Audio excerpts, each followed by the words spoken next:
ભવિષ્ય મલાઈકા એ સંત અચ્યુતાનંદ દાસ દ્વારા લખાયેલા 600 વર્ષ જૂનો ગુપ્ત ગ્રંથ છે. આ બધા ગ્રંથ માળાની જેમ જોડાયેલા છે, તેથી તેનું નામ ભવિષ્ય મલાઈકા રાખવામાં આવ્યું છે. દ્વાપર યુગમાં ભગવાન કૃષ્ણની આજ્ઞાનું પાલન કરી તેમના શ્રેષ્ઠ મિત્ર સુદામાનો જન્મ આશરે 600 વર્ષ પહેલા કલિયુગમાં ઓરિસ્સામાં સંત અચ્યુતાનંદ દાસ નામથી થયો.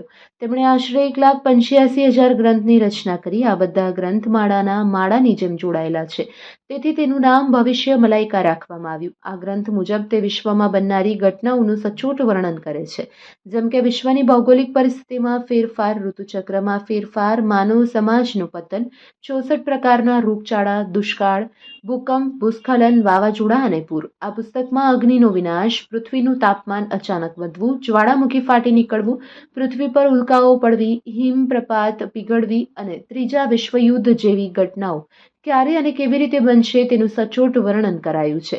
આ ભવિષ્ય મલાઈકા પુસ્તક અનુસાર આ પુસ્તક ભગવાન કલ્કીનો જન્મ ક્યારે અને ક્યાં થશે તેની માહિતી પ્રદાન કરે છે.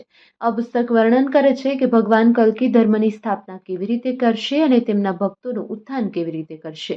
કયો પુસ્તક સમજાવે છે કે કળિયુગના અંતમાં આવનારા સંકટમાંથી બચવા અને સત્યયુગ તરફ આગળ વધવા માટે ભક્તો કયો શાશ્વત માર્ગ અપનાવશે. ભવિષ્ય મલાઈકામાં આ સમજાવવામાં આવ્યું છે. ભવિષ્ય મલાઈકા પુસ્તક અનુસાર કળિયુગનો અંત આવી ગયો છે અને ભગવાન કલ્કીનો જન્મ થઈ ચૂક્યો છે. આ ઘટનાઓ બનવા લાગી છે અને ભગવાન કલ્કીએ ધર્મ સ્થાપનાનું કાર્ય શરૂ કરી દીધું છે. Report by Ashwin Limbachiya, Ahmedabad.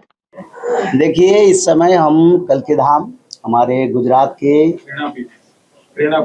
प्रेरणा पीठ जो है भगवान कल्की का पवित्र धाम में आपके साथ विचार कर रहे हैं और मैं सारा भारत के जनसाधारण को ये कहना चाहता हूँ, अभी कलयुग नहीं है, सत्य युग शुरू हो रहा है। आप लोग आगे 2028-27 से बीमारी आएगा, रक्षा का सूत्र त्रिकाल संध्या पालन करो, हर घर में भागवत पठन करो, माधव नाम को भजन करो, जितना समय मिले धर्म में विनियोग करो और अपना कर्म करो, क्योंकि समय अच्छा नहीं है। इस समय मानव सभ्यता का रक्षा के लिए जगन्नाथ महाप्रभु का बड़ा कृपा भविष्य मलाईका पुराण करो, अनुसरण करो। देखिए, मैं यहाँ से फिर चल जाऊँगा बड़ौदा, क्योंकि बड़ौदा में थोड़ा काम है, उसके मैं दिल्ली जाऊँगा। दिल्ली का बाद फिर हमारा प्रोग्राम है कांगड़ा में जगन्नाथ संस्कृति का पंचरात्र भागवत कथा है, उस कथा में फिर उदयपुर प्रोग्राम है राजस्थान का, वहीं पर भी कल की कथा है। तो ऐसे कार्यक्रम है।